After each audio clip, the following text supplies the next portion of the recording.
حديث عن ابن عباس قال تلك سنة أبي القاسم اختبار تجس ابن عباس ayta bu Abul Qasim'nin sünnetidir. Kim ol Abul Qasim?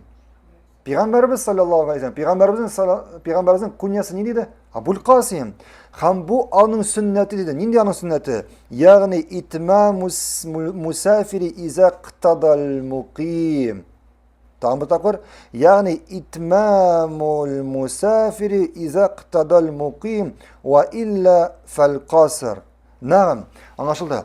Yani misafir kişinin eğer o imam артынан cemaatte basayken imam артынан bu imam misafir tugel. Bu imam namazın kıskartmayın. Bu imam namazın tuğusunca okuy. Onun артынан tuğusunca oku. Peygamberin sünneti otura. Hem ve illa fel qasr. Eğinde uzigine okusa demek nişik namazın kıskarta. Hem subhanallah Peygamberimiz sallallahu aleyhi ve sellem ayette bu Abul Qasim'nin sünneti dedi. Peygamberimizin sünneti. Neydi sünneti? Namazını kıskartı seferde. Namazını kıskartı seferde. Hem indi eğer de imam bastıyken seferde bulmagan imam bulup o bütün tulusunca okuy. Onun артынан tulusunca oku. Onun артынан tulusunca oku. Tayyip. Bu hadiste bir neçe aktual mesele var. İhtibar etiniz. Demek Peygamberimizin sünneti birinciden o seferde namazını kıskartı dedik.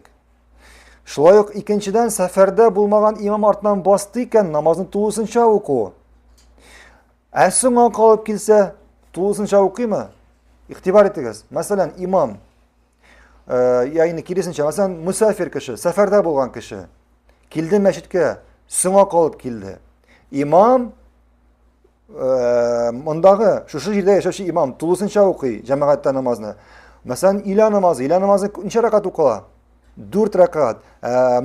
Seferde bulan kişi 2 rakat okuy kıskarta. Ol meşitke sonra kalıp kildi. 2 rakat kagana ülgürdü. 2 rakat kagana ülgürdü. İmam okuyup oturgaç ol 2 rakat bilen tutalama, yani tullandıra mı? Ha? Nişek? Tullandıra. Tuğlandıra çünkü Peygamberimiz sallallahu aleyhi ve sellem imam onun артından ileri için koyuldu dedi.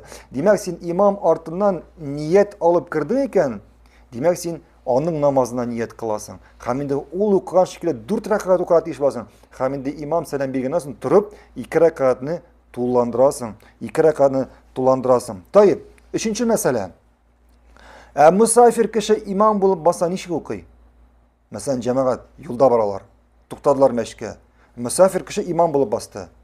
Manda şulay yok bu meşke kildi. Manda yaşaşı kişiler. Alar misafirler tugel. Lakin misafir kişi imam bulup bastı. Ol Kur'an'ı bilişirek. Ol nişen rakat okuy? Naam. Ol 2 rakat okuy. Misafir kişi imam bulup bassadan kıskarta 2 rakat okuy. Mesela ila namazı boyunca yine misal getiririz. Tayyip. Şirattaki mesela. Misafir bulmayan kişilere imam bulup basa ala mı? İyi. Basa ala diye kamına nini delil? İnne Umar radıyallahu anhu salla bi Mekke'te rak'ateyn. Umar ibn Hattab Mekke'de 2 rakat namaz okuyor.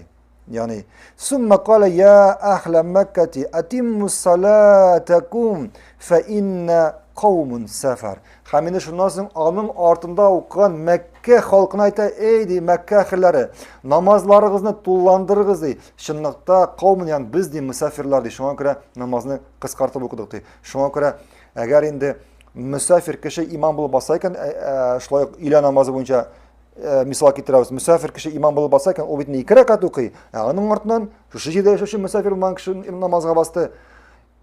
İmam selam bergenden soň misafir bulmagan kişi tulup 2 rakatını tuğlandıra. İsbir şöyle. 2 rakatını tuğlandıra. Tayyip. Şirattaki mesele. Misafir imam артından misafir bulmagan kişiler bassa. Nasıl ayttık iyi mi? Misafir bulmagan kişiler артından misafir bulmagan kişiler bassa. Nasıl şulay yok ayttık. Tayyip. Allahu alem.